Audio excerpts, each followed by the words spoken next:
Salut, l'année s'achève et avant de vous souhaiter une très belle année 2023, un bilan de l'année immobilière s'impose et je vais essayer de vous donner quelques perspectives pour l'année prochaine.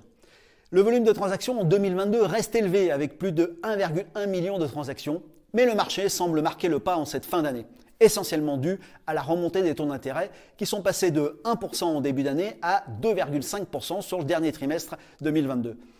Des taux d'intérêt qui risquent de continuer à monter sur le premier semestre 2023 et qui impacteront forcément le marché immobilier qui amorce déjà une légère baisse des prix dans les grandes agglomérations.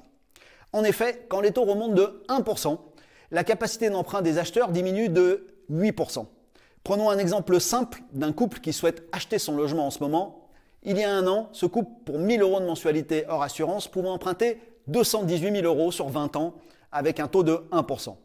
Aujourd'hui, toujours pour 1 000 € de mensualité, ce couple pourra emprunter 189 000 € sur 20 ans avec un taux à 2,5%, soit une baisse du montant emprunté de 13%. Dans ce contexte, une période de flottement va s'installer. Des acquéreurs qui ne pourront plus emprunter autant qu'avant et des vendeurs qui souhaiteront toujours vendre au prix du début d'année 2022. Dans un premier temps, les vendeurs qui ont un réel besoin de vendre ajusteront leur prix. Les autres choisiront de retirer leurs biens du marché car ils n'en auront pas le prix espéré en attendant de prendre conscience de la réalité du marché. Bien sûr, il faudra tenir compte aussi du contexte économique, inflation, hausse des matières premières, du contexte géopolitique, guerre en Ukraine, de la crise énergétique, qui viennent aussi affecter le reste à vivre des acheteurs et qui restent incertains. La bonne nouvelle, car il y en a quand même, c'est que quand on vend cher, on achète cher.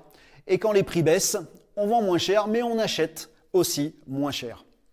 Pour conclure, il n'y a pas de bon ou de mauvais moment pour acheter ou vendre son logement. Le meilleur moment reste celui de devenir propriétaire, car quel que soit le contexte, l'immobilier reste le placement le plus rentable sur le long terme.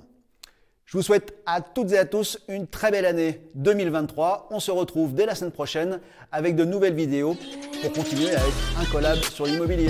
Ciao, ciao, bye bye.